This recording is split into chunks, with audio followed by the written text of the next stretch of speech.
In this movie, we're going to examine the if function and the way in which we can use it to create different responses depending on the information that we feed into the if function.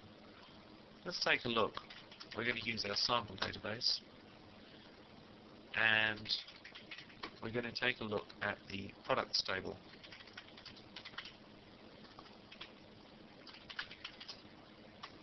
And we're going to select the name and price from the products table. As we can see, the range of prices that are stored are all represented as figures. If we want to use description to cover a range of different prices, then we could automatically translate the price into the description of the price using the if function. We're going to run a similar select statement here, but instead of using the price column directly, we're going to use the if function. Now, the way the if function works is it takes 3 arguments between the brackets that immediately follow it. The first argument that it takes is evaluated, and then if it's true, the second argument is the output of the function, and if it's false, then the third argument is used. Let's take a look at a very simple example.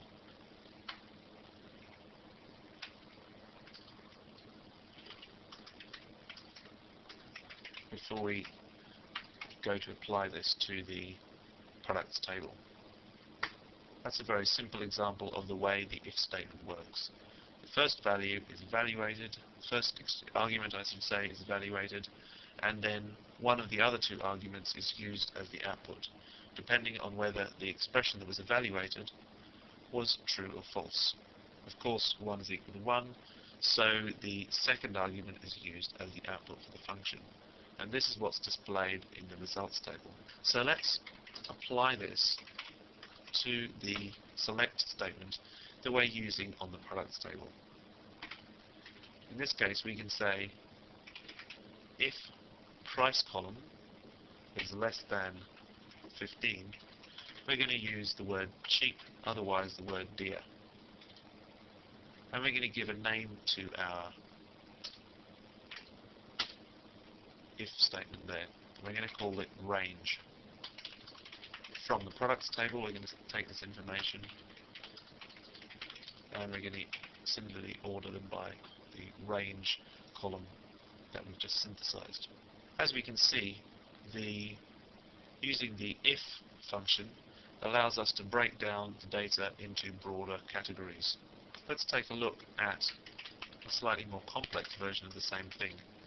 We can use the if function to replace any information at any point within our query.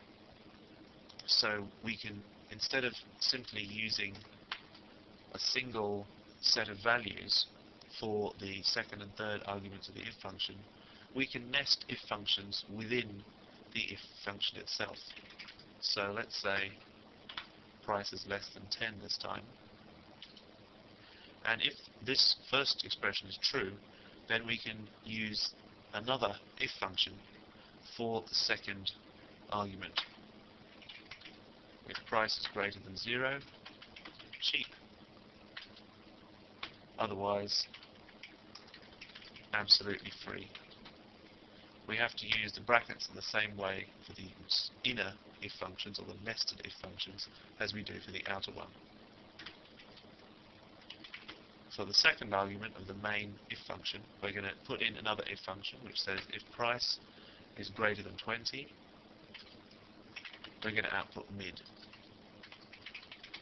Otherwise, if it's less than 20, I should say, if it's less than 20, it's going to output mid.